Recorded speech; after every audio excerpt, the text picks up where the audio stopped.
get up and be a troublemaker again. That don't make sense, does it? Yeah, I never understood Louis Burkhardt. But he always hid behind John Bailey then. You know. Did you fight when you were a kid? No, never. I had rumbles. Yeah, tell him one of those stories. Yes. Was riding a streetcar. Me and Buster, yeah. We was both the same size, short and stocky, stylish mules. We got into it from time to time. We'd wear out and lay down and look at each other and say, I quit. Yeah, just kids, you know. Me and Buster was riding on the back there. There's an old color boat there. Went to spitting at us. Buster said, he's mine, Al. I said, nah. I said, you handle him. I said, no. I said, I'll get him. I said, you'll know what to do, won't you? And that old boy hit us or spit at us. He got up too close. I'm quick as a cat. I had his arm and I pulled him up that way. And Buster went to working him over. And that old conductor put the brakes on that thing, shut her down, and here he came back. Well, by the time he got back to us, he seen what was going on in his mirror. By the time he got on back to us, we was gone. All right. That's just one of the incidents. Then another time we got into it, we was sitting there riding, being unknown business. These old two colored boys were up in front of us. And they turned around, they had the knives, you know, switchblades and stuff. They went to cutting the feet, trying to intimidate us, I guess. And Buster and I, we didn't intimidate, you know. And we was going to get off, and I think the Buster went up and told that conductor that what them boys were doing, and that we were going to get off a certain stop, Silk. And we didn't even bell him or anything. He just stopped, and we got up, and we got down there, and them two boys ran by us and ran up to the front. And here they came off the front. He didn't have a chance to shut the door, and it all happened so fast, and didn't know. Buster and I took off running down the streetcar tracks that way. I tripped and fell, and I don't know how I got guided that way, but my hand landed right on the railroad spikes. Oh. And here came that colored boy, and Buster went on out, and or he was down below me. But anyway, to make a long story short, I took that spike and I threw it at him about from me to her. And his old eyes just rolled, and he rolled off the bank, and he went. I jumped up, and I seen Buster down there, and I ran up to him. I said, you all right? He said, yeah. He said, mine's down there, too. He already knocked him out. So we walked down to a light down there and cut through a factory area that had two lights on it, lashing rope. They made cables, and got through there, and there's lights there where we could keep watching every now and then. Right. We did good on that one. I remember. We had a rock fight there one time, and had I guess it's about 30-foot banks on each side of the railroad tracks. The boys up here were throwing slate at us, rocks, and we had slates. Ooh. You could kill them with them slates.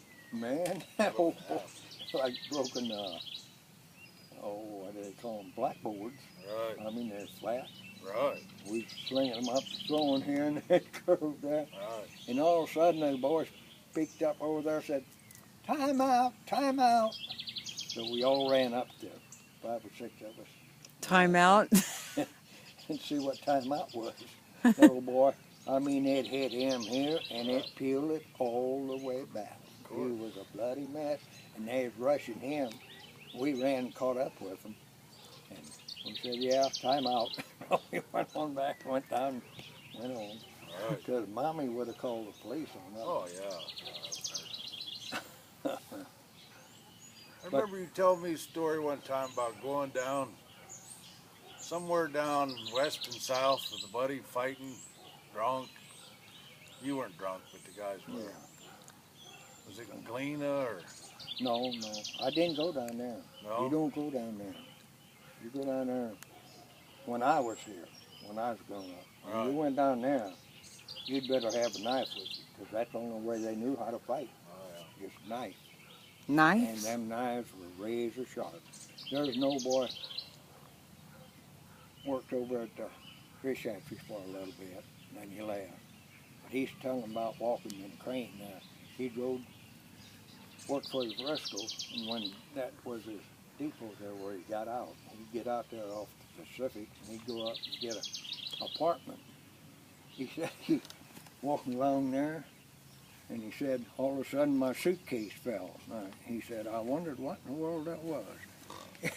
He said, I tried to reach down and get it, and I couldn't, and turned around that way, and there's blood, he said. The little boy, he showed the scar. I mean, he cut him right through there. Oh, yeah. He said, if I ever find him, he said, I know who he was. He said, if I ever find him, he's dead. He's 40 years old then. Right. He'd probably been looking for him ever since. And that was in Galena? Crane. Crane. Crane? That was a depot down there. They had a depot down there. And Oh, a train depot. that's where they fight around here. 90% of them. Back then, I wouldn't doubt they don't do the same thing today. I wouldn't trust any of them.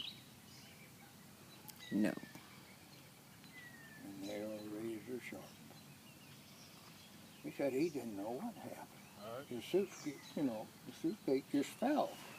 He turned around and looked and seen that blood and stuff, and looked up there, and his coat and everything was cut. Cut to the bone. Had to go to the doctor. Right. Somebody took him to the doctor, he said. But he said, I know who did it. He said he is a dead man. And he would have been too. I don't care, 50 years later.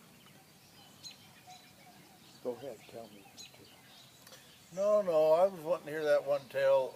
I think I remember hearing you used to go down to that place and dance, you and your buddy, and Oh. I can't remember. Reed Springs down there. Reed Springs. Yeah, they had barn dances down there, and Bill told me. They didn't like you coming in from out of town chasing their girl. No, they don't like it. You had to fight your way out of there a time or two, didn't you? Maybe. Oh, those maybes. Me and I walked down there when I was hunting Bill up down there. I figured maybe the sheriff knew where he was at, because we was going to meet on James River and fish. He gave me a map. I knew how to get there, but I just wanted to find out if Bill had been in. Right. I walked down there. They had a lot of fights down there, a lot of knifing. A lot of knives? Yeah. I walked down through there, down the stairs, kind of like the ones you got in there. Kind of. Yeah. And opened the door, and lo and behold, there was the town marshal, sheriff. It didn't make a bit of crap, because he had a big star on us. His belt buckle hit me in the eyes. And I started up, and I ended up looking. I said, whew, you're the biggest man I've ever seen. He said, well, thank you. He said, who are you looking for? He knew I told him. He said, no, I hadn't seen Bill. And I said, well, I got to go on. Tried to find him. He said, okay, behave. I said, I sure will. He's a raw-boned hillbilly. Yeah. What he was. Man, there was an ounce of fat on him. I just went to going up that way. I think he's about 6'7", 8 in there. I just kept going up. I know he got a kick out of it. Boy, he kept order down there. Don't think he didn't. Yeah. Everybody respected him, whether they liked it or not. Right. But they always fought with knives. They probably still do down there. I don't know. No part of that. Did you like to dance? A little bit. You were a good dancer. Oh, yeah, you were dancing full? Oh, Oh, man. man, I'll tell you what. If there's 30 women in that area, I'd dance with 30 of them. maybe Huh. 32. Oh, yeah? There's 30 and danced with 32. Now the other two, I don't know who they were. That's a fact. Long-haired boys. Yeah. One time, he outdanced me, Elisa, and Cheryl. Really? We were all dancing with him. Really? And he was still ready to keep on dancing. Yeah. And I could actually dance a whole Was song. you a jitterbug kind of guy, rock and roll? I could rock and roll with the best of them. Oh, Jitterbug. I had more feet than a monkey's got. yeah? Oh, yeah? Yeah. And he had a left foot and a right foot, unlike me. Oh, yeah? Yeah. Never could dance. Only with him, country. There's a mosquito fighting me right now. What did? A mosquito. Why did he do that? 'Cause I'm so sweet. Oh, you believe that, Michael? No. No. 'Cause I'm so sour. Like the puppy there. She's just well content, boy. She's just laying there about to go to sleep. It's Tuesday, April 24th, and mosquitoes are out. Now that's unusual too. They normally don't come out until the middle of June or July. May, middle of May, And I end don't of have May. no water containers around here to have them. Now there's lots of times they'll get in the bushes that way and breed and stuff and have young'uns. But I spray for them if they're very bad here. I was laughing at that. Who was that guy? Marty May's husband or Bud? Bud? Yeah, he's danger. Him telling me a story about some guy from Kansas City or something came down here, all mouthing about how tough he was. He probably was. And then you ended up having to kick his tar out of him. I could have. I don't know. Well, Bud was telling me about it and how he used to always mouth off and how tough he was, and you'd had enough of it one time. You took him out and just kicked the tar out of him. Now, was that a wise tale or was that the I'd truth? say that is a wise tale. Oh, yeah? But I found out a long time ago in a fight, if you can get in there and you bust that nose and get it to bleeding. Yep. Bust the nose? Yeah. You bust them in the nose and get it bleeding that way and get it running. If first time don't get it good, hit them a second time. Because they'll reach up when they do that, they're yours. They'll reach up, you know, to wipe them. Well, the best part about busting their nose is it makes their eyes water. Yeah, that might And happen. they can't see. You know, I mean, when you smack somebody in the nose, their eyes The only time eyes water. I've been hit that way when my By eyes... goose. Huh? By goose. No. Working on a railroad. And them crazy old men decided that we ought to have boxing gloves and have a boxing match between lunch hours. Oh, yeah. And there was an Italian on there that I really thought he was a king of the walking. The way he talked, we figured he was. And they talked me into putting the gloves on with him. Didn't last long. He's pulling his off. Wanting to fight you bare knuckle. I guess, yeah. But anyway, to make a long story short, my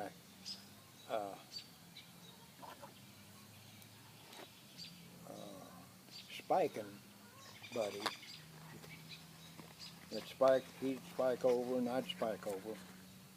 After he set and put the plates on, went driving them in, putting the spikes in them. He said, Al, he said, why don't you try me? I said, no, you're too old. He just looked at me and grinned. Well, I knew he was an ex-heavyweight boxer. I knew that for a fact. That's the first thing I found out. But he picked me as a spiking buddy because I was the only one that could keep up with him. All right. And I said, all right. He said, I won't hurt you. I said, oh, no. And we sparring around there, and he fixed me out some way. Or else my mind was in Texas or something. Boy, he caught me with right across, and down I went.